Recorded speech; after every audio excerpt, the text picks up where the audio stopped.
اے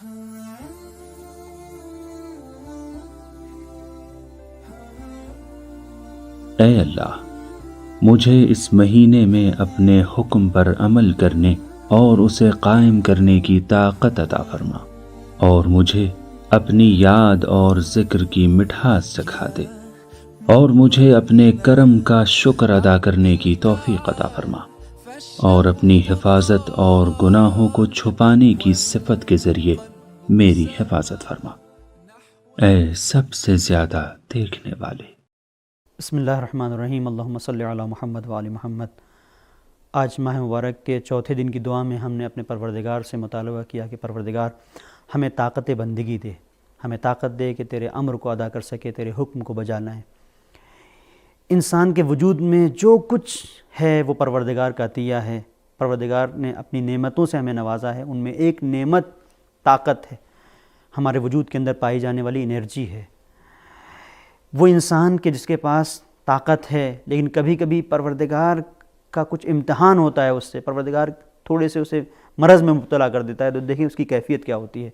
ہمارے گرد و پیش میں، ہمارے اطراف میں بہت سارے ایسے نمونے ہیں، ایسی مثالیں ہیں کہ ہم دیکھتے ہیں کہ انسان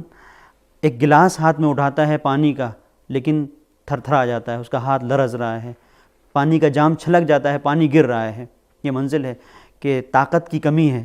انسان پوری طرح سے اپنے وجود پر مسلط نہیں ہے، کنٹرول نہیں ہے، اس کا اپنے ہاتھ کے اوپر کنٹرول نہیں ہے، اور کبھی کبھی ہم نے دیکھا کہ انسان راستے میں چلتا ہے تو اس کے پیر ڈگمگا جاتے ہیں۔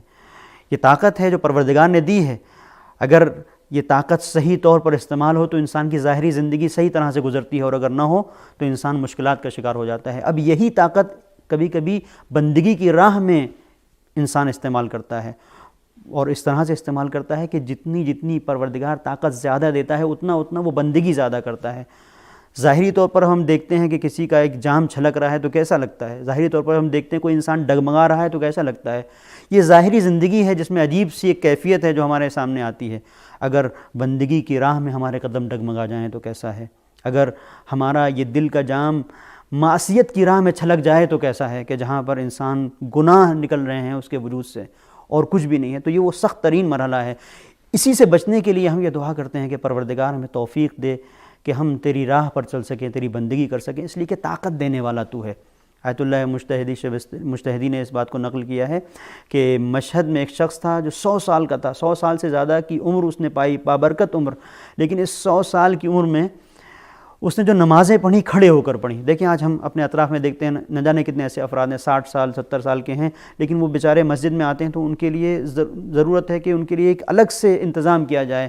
سر رکھنے کے لیے الگ سے سجدہ کا انتظام ان کے لیے کیا جاتا ہے، الگ سے ان کے لیے انتظام کرتے ہیں کہ ان کے لیے ایک الگ سے میز بنائی جاتی ہے۔ یہ ساری وہ چیزیں ہیں کہ ان سے بھی انسان بچ سکتا ہے پروردگار کے سامنے دعا کر کے کہ پروردگار تو توفیق بندگی دے، تو ہی طاقت دینے والا ہے۔ دانیال ایک پروردگار کے ولی ہیں، حکم ہوتا ہے داؤد کے اوپر کہ داؤد جاؤ دانیال کے پاس اور دانیال سے کہو کہ تم نے میں نے نافرمانی کی ہے، ایک بار نافرمانی کی میں نے بخش دیا، دوسری بار نافرمانی کی میں نے بخش دیا، تیسری بار نافرمانی کی میں نے بخش دیا دانیال، اب اگر تم نے نافرمانی کی تو نہیں بخشوں گا۔ جناب داؤد نے آ کر پیغام سنایا، دانیال نے سر کو سجدے میں رکھ دیا، مالک تو ہی ہے جو مجھے طاقت دینے والا ہے،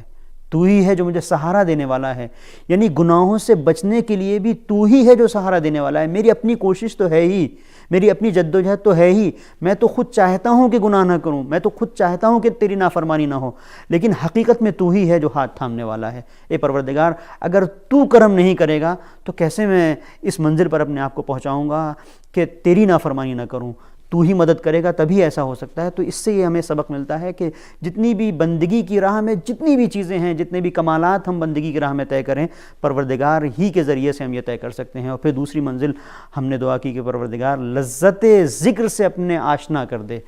لذت ذکر پروردگار کا بہت اہم ہے، اس لیے کہ بہت سارے ایسے افراد ہیں ہم دیکھتے ہیں کہ دعائے کمیل پڑھتے ہیں، ان کو لذت کا احساس نہیں ہوتا، وہ ابو حمزہ صومالی پڑھتے ہیں ان کو مزہ نہیں آتا، نماز پڑھتے ہیں مجھے مزہ نہیں آتا، نماز پڑھتا ہوں مزہ نہیں آتا،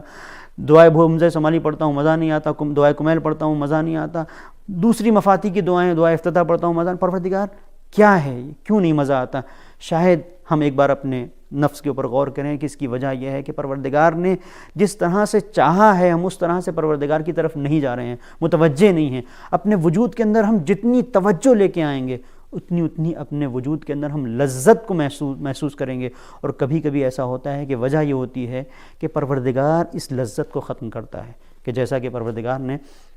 اس چیز کو بیان کیا حدیث میں ہے کہ پروردگار فرماتا ہے حدیث قدسی میں کہ اگر وہ عالم کہ جو اپنے علم کے اوپر عمل نہیں کرتا، پروردگار کہتا ہے لذت مناجات کو میں اس سے چھین لیتا ہوں۔ تو کہیں ایسا نہ ہو کہ پروردگار اس ماہ مبارک رمضان میں تو لذت ذکر کو ہم سے چھین لے، کہ ماہ مبارک آئے اور گزر جائے اور ہمیں کچھ پتہ نہ ہو۔ اور اس کے بعد اگر لذت ذکر ہے تو تیسرا مرحلہ یہ ہے کہ ہم پروردگار سے دعا کر رہے ہیں پروردگار ہم شاکر بندے تیرے رہ سکیں۔ شکر بہت بڑی منزل ہے۔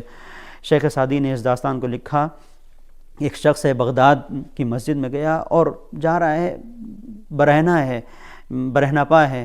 پیروں میں جوتیاں نہیں ہیں، اور بار بار اس کے ذہن میں سوال ہے پروردگار میرے پاس جوتیاں نہیں ہیں، لوگ ہیں جو چپلیں پہنے جوتیاں پہنے جا رہے ہیں، میں پا برہنہ جا رہا ہوں۔ گیا مسجد میں، دیکھا دور سے، دیکھا ایک شخص ہے جس کے پاس پیر نہیں ہے، تعجب ہوا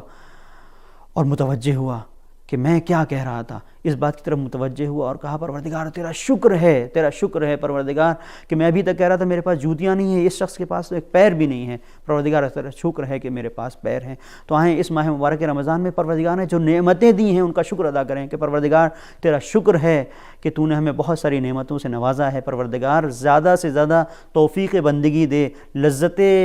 ذکر سے اپنی آشنا کر دے تاکہ تیری راہ میں قدم آگے بڑھائیں اور کسی بھی منزل پر اس طرف نہ جائیں کہ جہاں شیطان کھڑا ہوا مسکرا رہا ہے اور ہمیں دعوت دے رہا ہے۔ وصلی اللہ علی محمد وآلہ الطاہرین۔